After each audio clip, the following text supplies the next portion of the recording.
निसार खोड़ो साहब हमारे साथ हैं। निसार खोड़ो साहब, आपसे ये जानना चाहेंगे कि पहले नौजवान सियासी क़यादत की बात हुई कि जो बुजुर्ग सियासतदान है उन्हें साइड पे हो जाना चाहिए, और फिर तजुर्बे की बात हुई, लेकिन अब हमने कल जो एक तस्वीर देखी सोशल मीडिया पर, आप क्या समझते हैं कि अब जो एक शोर सा उठा था वो अब ख़त्म हो गया? आप इस पे इतना सीरियस क्यों हो गए हैं? एक वालिद ने कोई बात कही। हम सबको पता है कि पाकिस्तान पीपुल्स पार्टी का चेयरमैन बिलावल भुट्टो जरदारी साहब हैं और आसिफ अली जरदारी साहब उसके को चेयरमैन हैं।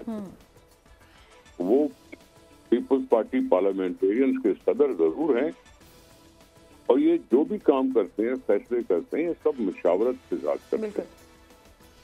आपने इसको पहाड़ नहीं बनाना चाहिए। अगर बिलावल साहब ने नौजवानों से मुखातिब होने की कोशिश की तो नौजवान इस मुल्क के 65% हैं। बिल्कुल।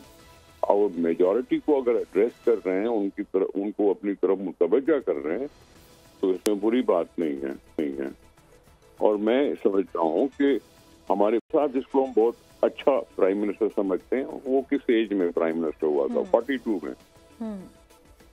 अगर बेनजीर साहबा को देखें, वो 36 ईयर्स थी। तो ऐसा नहीं है कि पाकिस्तान को ऐसे प्राइम मिनिस्टर नहीं मिले।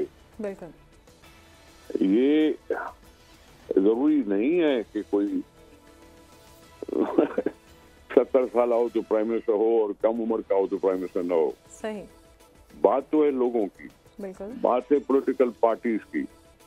वो अवाम के सामने अपने आप को किस तरह से पेश करते हैं, अवाम उन पे कितना एतमाद करते हैं, और एतमाद अगर होता है, पार्टी मेजॉरिटी में जीतती है, तो फिर फैसला उस पार्टी के साथ होता है कि वो किसको प्राइम मिनिस्टर कैंडिडेट डिक्लेयर करते हैं। हम पीपल्स पार्टी वाले अक्सर यही नारा लगाते हैं कि बिलावल प्राइम मिनिस्टर बिलावल। तो इसमें हमारी अपनी पार्टी का एक है स्टैंड, या जो कुछ भी है हम उस पे चलते रहेंगे। सही। अच्छा, तैयारी कैसी है? आप क्या समझते हैं कि 8 फरवरी को इंतखाबात होते हैं तो पीपल्स पार्टी तैयार है इसके लिए? और दूसरी जानिब जो लेवल प्लेइंग फील्ड के एतराज़ात सियासी जमातों की जानिब से या गिले शिकवे हैं, उनमें इजाफा होता जा रहा है। अब तो मुस्लिम लीग नून भी यही कह रही है, रफीक रजवाना साहब हमारे साथ हैं, उनका कहना है कि हमें भी कोई इतनी आइडियल लेवल प्लेइंग फील्ड तो नहीं मिल गई। तो क्या आपकी पार्टी जो है वो इससे सेटिस्फाइड है? देखें, आपने पहले क्या कहा, लेवल प्लेइंग फील्ड से पहले आपने क्या कहा? नून लीग का भी अब ये गिला सामने आना शुरू उससे पहले इंतखाबात की तैयारी के हवाले से मैंने आपसे हाँ, अगर इंतखाबात की हमारी तैयारी न होती तो हम 12 इलेक्शन की डेट क्यों मांगते? बिल्कुल। ये तो पीपल्स पार्टी थी जिसने कहा कि जी डेट दो, लेकिन नहीं मिली तो कुछ लोग चले गए सुप्रीम कोर्ट में। ये वैसे सुप्रीम कोर्ट का काम नहीं था कि वो इलेक्शन डेट मांगे, ये इलेक्शन कमीशन की अथॉरिटी थी कि वो डेट दे। लेकिन चलो सुप्रीम कोर्ट में गए तो सुप्रीम कोर्ट ने रूलिंग दे दी कि हमें डेट पेश करो, और फिर उसके साथ गारंटियां भी ली कि ये डेट चेंज नहीं होगी, ये नहीं होगा, वो नहीं होगा। वैसे तो नहीं था जरूरी कि सुप्रीम कोर्ट बोले। रही बात कि लेवल प्लेइंग फील्ड, अगर सियासी पार्टियों को जलसे करने की इजाजत मिल रही है सबको, तो इसी को लेवल प्लेइंग फील्ड कहते हैं। सही। रही बात यह कि जो गवर्नमेंट है उसको इंडिपेंडेंट होना चाहिए, वो किसी के साथ टिल्ट न रखती हो, ये होती है लेवल प्लेइंग फील्ड।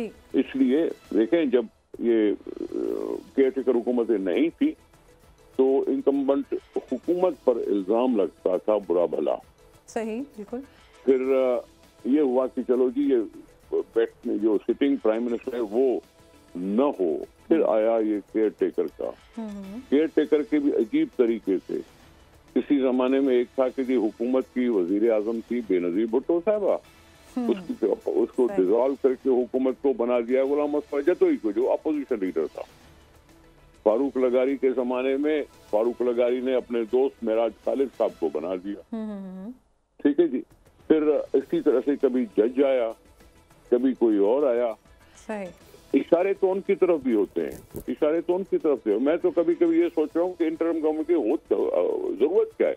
अभी तो हम 5-5 साल पार्लियामेंट को सरवाइव करने का एक सिस्टम बना दिया है कि जी 5 साल सरवाइव करे पार्लियामेंट और उसके बाद अगले इलेक्शन हो। बिल्कुल। इस पे किसी न कभी जरूर सोचना पड़ेगा कि कैसे निजाम चले जिसमें ये election free and fair transparent कहलाएं। सही सही। और वो कहलाएंगे तब जब इलेक्शन कमीशन बाख्तियार होगी और हुकूमत की कोई इंटरफेरेंस नहीं होगी और फिर इस तरह से हर एक को काम करने का, हर एक पार्टी को इलेक्शन लड़ने का मौका दिया जाएगा।